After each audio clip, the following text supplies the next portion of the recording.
O'zbekiston va dunyodagi bo'layotgan eng so'nggi yangiliklar bizning Dunyo yangiliklari YouTube kanalimizda. Bugun dasturimizda dollar kursining 12 ming so'mdan pastga tushishi, bu nimadan darak? O'zbekistonda so'nggi kunlarda deyarli barcha banklarda dollar kursi 12 ming so'mdan pastga tushgani bozorda sezilarli o'zgarishlar davom etayotganini ko'rsatmoqda. Mutaxassislar fikricha, bu bir necha omillar yigindisi. Eksport tushumlarining oshishi, Markaziy bank tomonidan puxta likvidlik boshqaruvi va ichki bozorda dollar talabining vaqtinchalik pasayishi.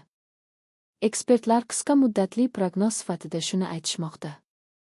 Agar bozordagi talab pastligicha qolsa, kurs yaqin kunlarda barqaror 11.900–12 ming so'm oralig'ida ushlanishi mumkin.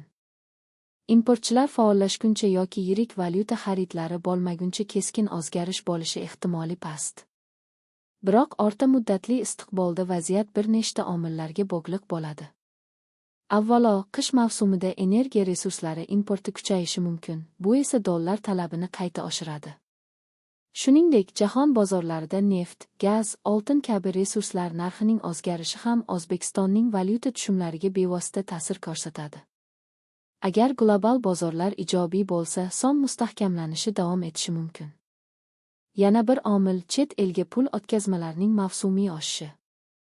Yil oxirida ko'plab migrantlar uyga pul yuboradi, bu esa ichki bozorda dollar taklifini ko'paytirib, kursni yanada pasaytirishi mumkin. Shunday bo'lsa-da, iqtisodchilar ogohlantiradi. Kursning tushishi doimiy emas, valyuta bozori o'zgaruvchan. Shuning uchun aholiga dolzarb tavsiya, faqat kursga qarab keskin qarorlar qabul qilmaslik, jamg'armalarni diversifikatsiya qilish, ya'ni turli valyutalarda saqlash. Umuman olganda, hozirgi pasayish bozordagi vaqtinchalik muvozanat natijasi. Agar iqtisodiy ko'rsatkichlar ijobiy davom etsa, so'mning mustahkamlanishi qisqa muddatga emas, balki barqaror tendensiyaga aylanishi ham ehtimoldan xoli emas.